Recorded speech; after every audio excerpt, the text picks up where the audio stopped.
Hello students, welcome back to the lectures of Industrial Pharmacy.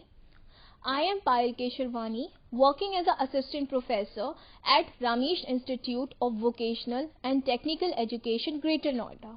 So this is the second lecture of our subject Industrial Pharmacy having BP code 502T. So in this second lecture, we will be discussing about the physical properties of pre-formulations.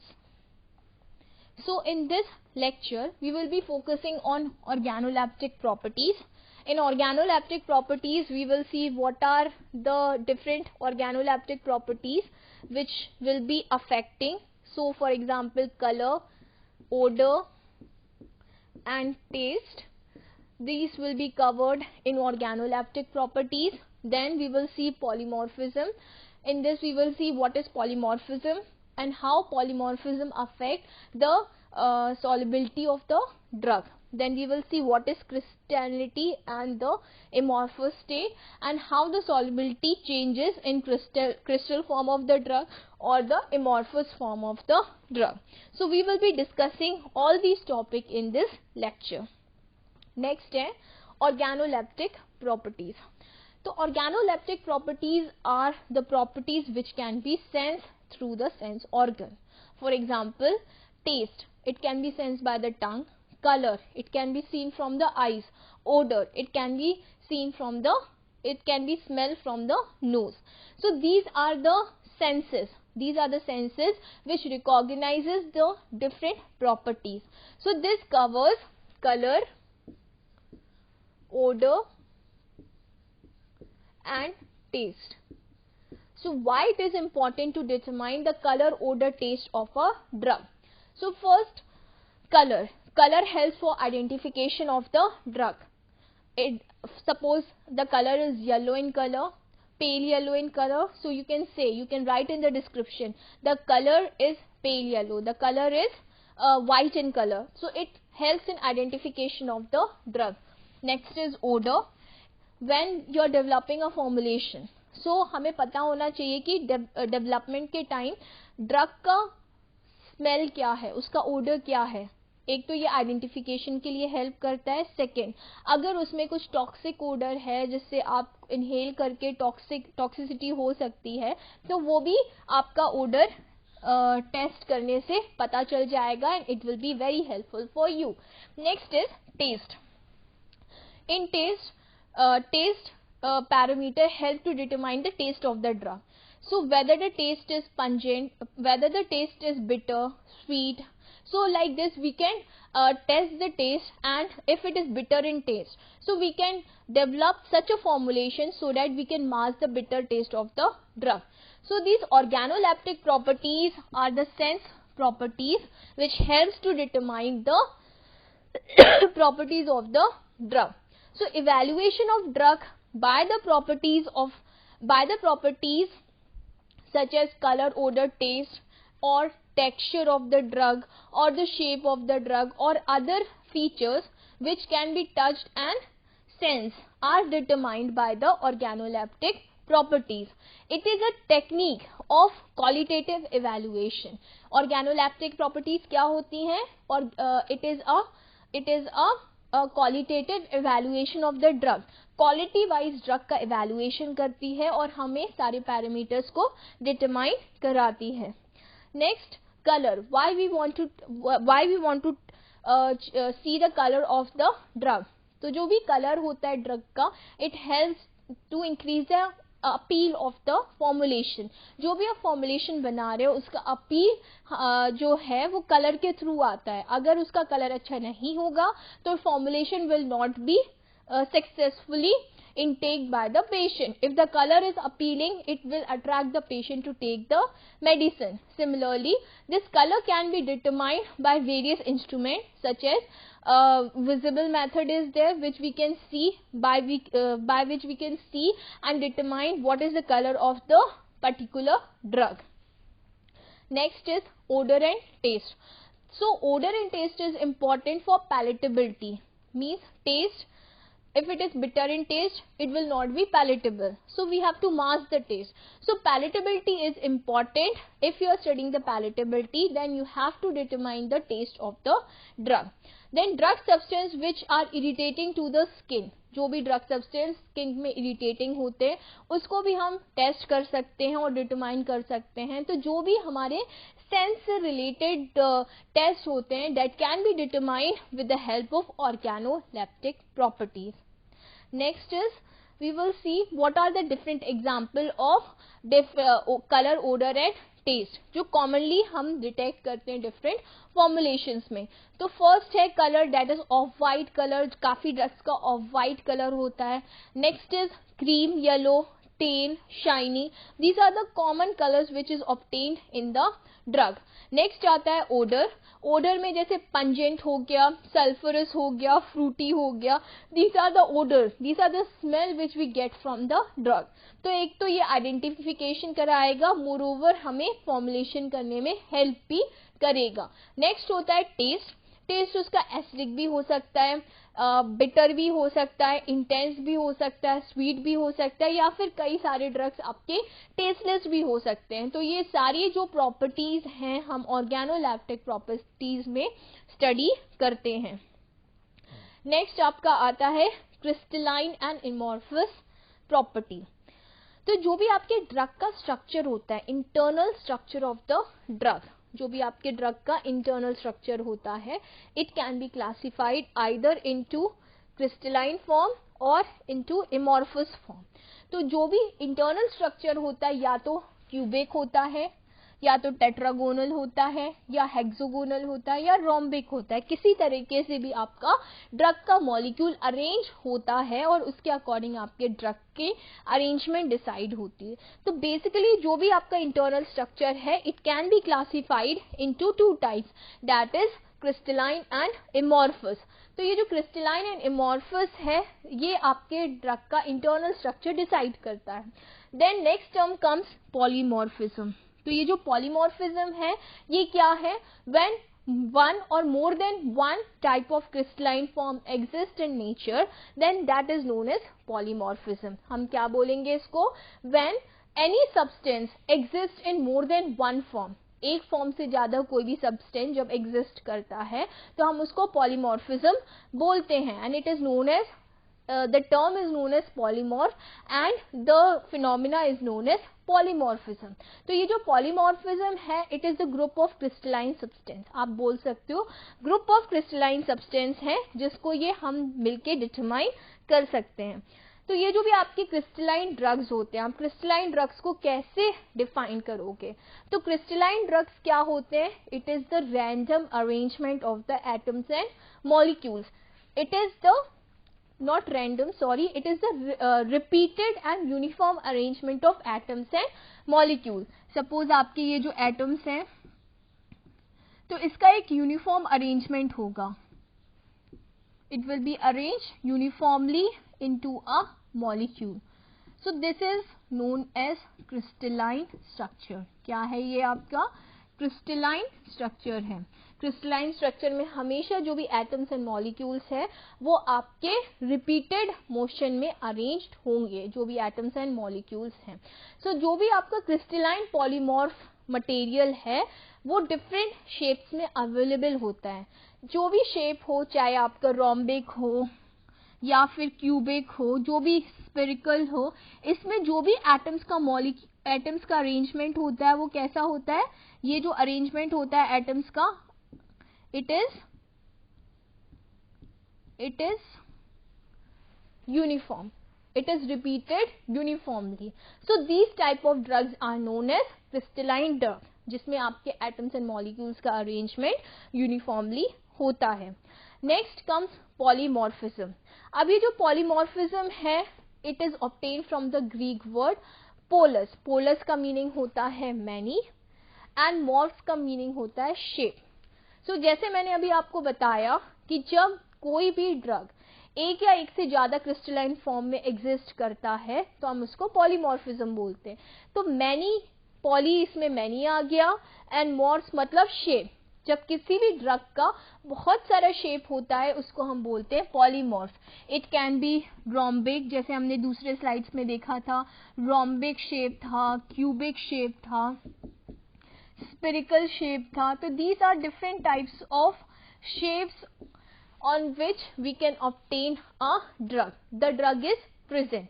Now the polymorphism can be defined as it is the ability of the substance to exist as two or more crystalline phase. दो या दो से ज्यादा crystalline face में अगर कोई drug exist करता है हम उसको भी पॉलीमॉर्फिज्म बोलते हैं और उसका डिफरेंट अरेंजमेंट होता है. फॉर एग्जांपल जैसे क्लोरमफेनिकोलिक ड्रग होता है उसका A B and C form होता है. देन फेरमफेनिकोलिक ड्रग होता है उसका फॉर्म 1, फॉर्म 2, फॉर्म 3 इस टाइप के डिफरेंट ड्रग्स होते हैं. So these are the different polymorphic forms of the drug. Now this polymorphic form, how it is going to help in preformulation study, that we have to understand. So अगर आपका drug crystalline है या इमॉर्फस है, तो crystalline या इमॉर्फस क्या determine करती है आपके ड्रग की सॉल्युबिलिटी. क्रिस्टलाइन या इमॉर्फस फॉर्म ये डिसाइड करता है कि आपके ड्रग का इंटरनल लैटिस कैसा है, इंटरनल लैटिस कैसा है या उसका इंटरनल क्रिस्टल फॉर्म कैसा है, सेम है या डिफरेंट है. तो इससे आपके ड्रग की सॉल्युबिलिटी डिफाइन होती है कि किस तरीके से आपके ड्रग की सॉल्युबिलिटी है, क्योंकि प्री फॉर्मुलेशन स्टडीज में आप क्या डिटरमाइन कर रहे हो, solubility. So this solubility is to be determined by determining whether it is crystalline form or the amorphous form. तो they have different physicochemical properties. जो भी polymorphic form होते हैं, जैसे मैंने अभी आपको बताया कि ड्रग का एक या एक से ज्यादा क्रिस्टलाइन फॉर्म होता है उसको हम पॉलीमॉर्फिज्म बोलते हैं. तो जितने भी पॉलीमॉर्फिक फॉर्म्स होते हैं तो वो पॉलीमॉर्फिक फॉर्म्स के डिफरेंट फिजिकोकेमिकल प्रॉपर्टीज होती है, जैसे melting point, density, vapour pressure, dissolution, bioavailability, X ray, colour, crystal shape and hardness. तो ये जो प्रॉपर्टीज हैं ये डिफरेंट फॉर्म्स की डिफरेंट प्रॉपर्टीज होती हैं. तो वी कैन से कि अगर आपका फॉर एग्जांपल क्लोरमफेनिकोल है, ए फॉर्म है, तो इसका मेल्टिंग पॉइंट भी थोड़ा डिफरेंट हो सकता है, बी का डिफरेंट हो सकता है, सी का डिफरेंट हो सकता है. अगर हम ए एंड बी एंड सी में कंपेयर करें तो जो बी होता है क्लोरमफेनिकोल बी फॉर्म, ये काफी स्टेबल होता है compare to A and C. Then next is riboflavin. जो राइबोफ्लेविन ड्रग होता है इसके first, second and third form available होते हैं. तो ये जो फर्स्ट, सेकेंड, थर्ड फॉर्म्स हैं इसमें हम देखेंगे कि जो थर्ड फॉर्म है इसकी ज्यादा सॉल्युबिलिटी होती है as compare to that of the first form. तो वी कैन से कि डिफरेंट फॉर्म्स की डिफरेंट फिजिकोकेमिकल प्रॉपर्टीज होती है. तो प्री फॉर्मुलेशन स्टडीज में हमारा मेजर जो रोल होता है वो क्या होता है, हमें डिटरमाइन करना होता है कि हमारे ड्रग का क्या फॉर्म है. हम स्टडी करते हैं डिफरेंट स्टडीज एंड उसमें हम डिटरमाइन करते हैं कि डिफरेंट हमारे ड्रग्स के क्या क्या फॉर्म्स हैं. उसके बेसिस में हम solubility of the drug determine करते हैं. नेक्स्ट है इंपॉर्टेंस ऑफ पॉलीमॉर्फिज्म. अब इंपॉर्टेंस ऑफ पॉलीमॉर्फिज्म में क्या आ जाता है, chemical identity of the material. Chemical identity of the material. तो केमिकल आइडेंटिटी क्या होता है, हमारे ड्रग के स्ट्रक्चर को डिटरमाइन करना कि हमारे ड्रग का इंटरनल स्ट्रक्चर क्या है. उसके बेसिस में हम सॉल्युबिलिटी को डिटरमाइन कर सकते हैं. बिकॉज जब भी हमें सॉल्युबिलिटी देखनी होती है तो उसके पहले हमें उसका स्ट्रक्चर पता होना चाहिए, ड्रग का क्या नेचर है, ड्रग के हमारा क्या नेचर है.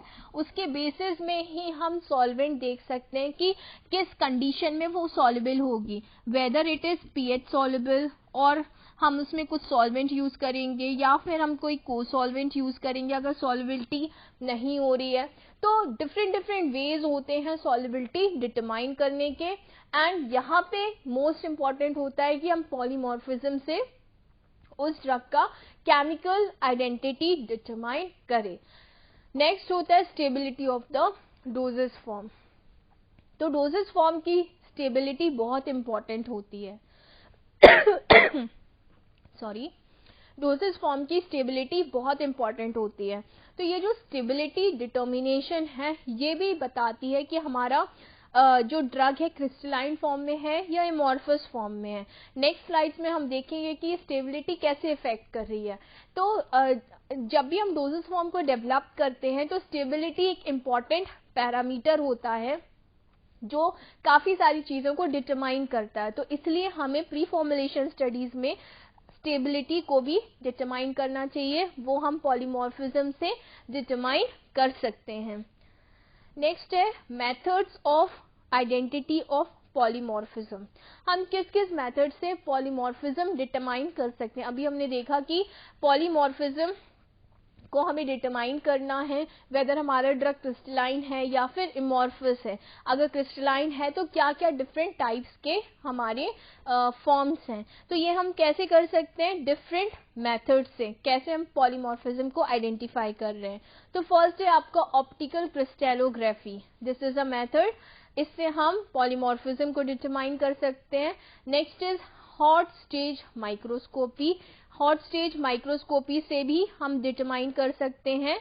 Next is X ray diffraction method, X ray diffraction method से भी हम डिटरमाइन कर सकते हैं कि हमारा ड्रग एमॉर्फस है या फिर क्रिस्टलाइन है। डिफरेंट पीक्स, एक्सरे जो डिफ्रैक्शन मेथड होता है ये डिफरेंट पीक्स देता है, तो उन पीक्स के बेसिस में हम डिटरमाइन कर सकते हैं। फॉर एग्जांपल ये जो एक्सरेज होता है, अगर हमारा ड्रग एमॉर्फस है तो एक ये बम्प टाइप का पीक देगा, ये इंडिकेशन होता है कि आपका ड्रग क्या है, एमॉर्फस है।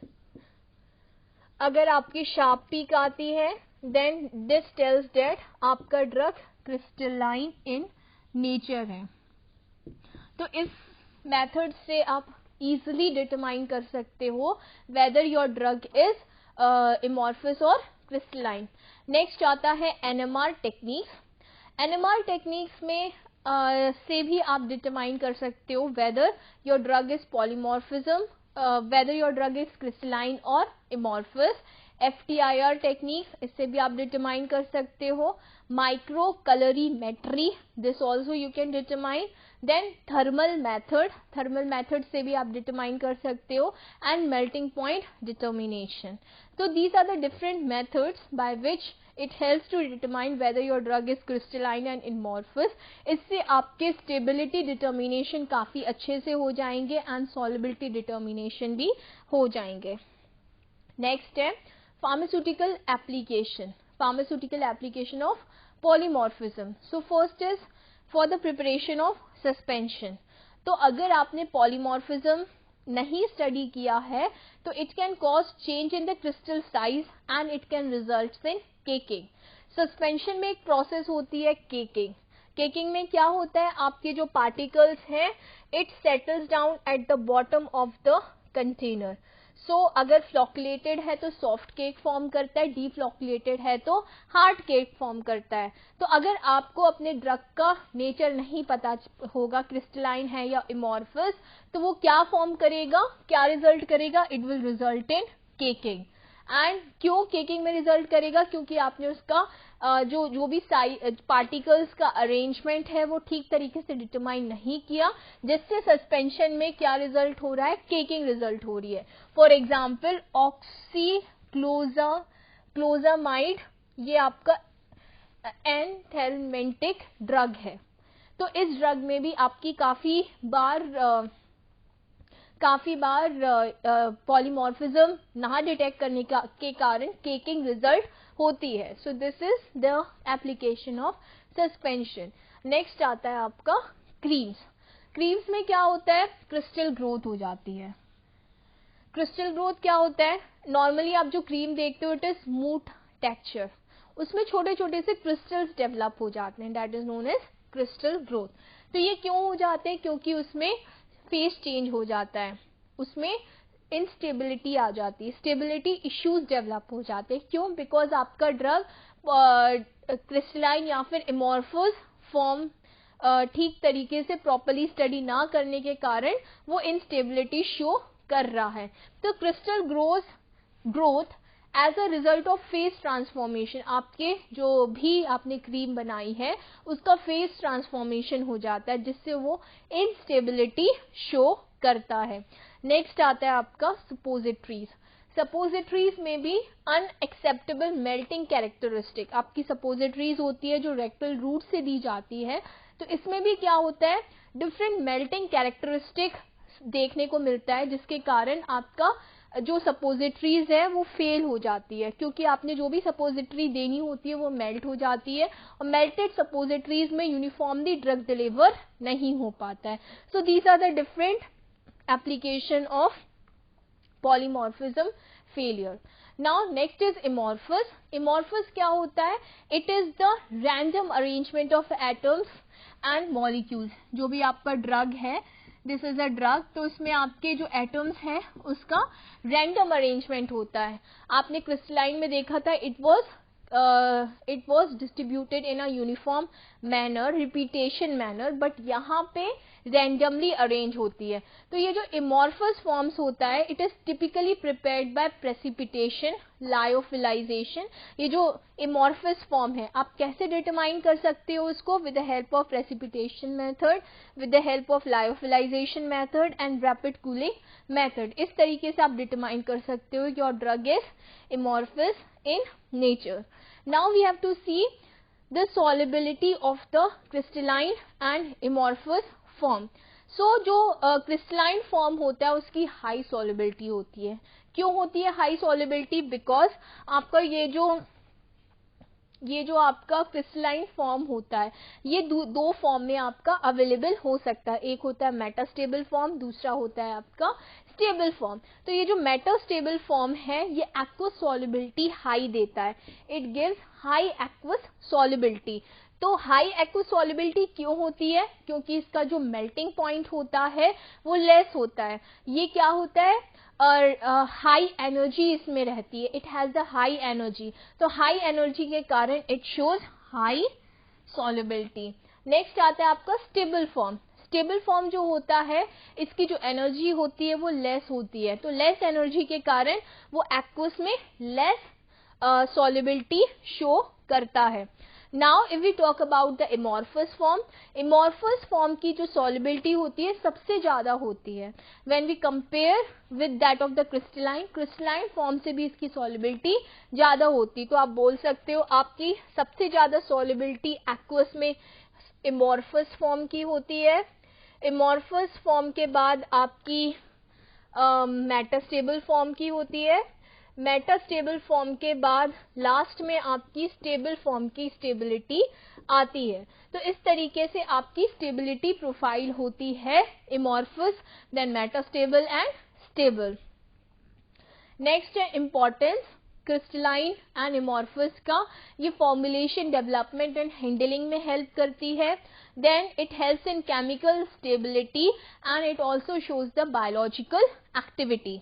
तो ये सारी एक्टिविटी, ये जो सारे इम्पॉर्टेंस है, ये सारी चीजें आप polymorphism, crystalline and amorphous nature से डिटरमाइन कर सकते हो. So in this slide, in this lecture we have studied about the organoleptic properties. हमने इसमें कलर, ओडर, टेस्ट देखा. Then we have seen what are the different colour, odour and taste which is obtained in the drugs.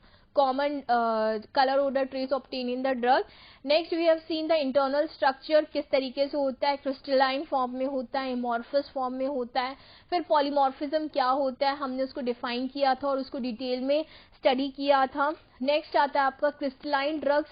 Crystalline drugs कैसे होते हैं, उसका arrangement क्या होता है, that we have seen. Then polymorphism की डेफिनेशन हमने डिटेल में स्टडी की थी और उसका क्या रोल होता है in determining the pre formulation studies, वो हमने देखा था.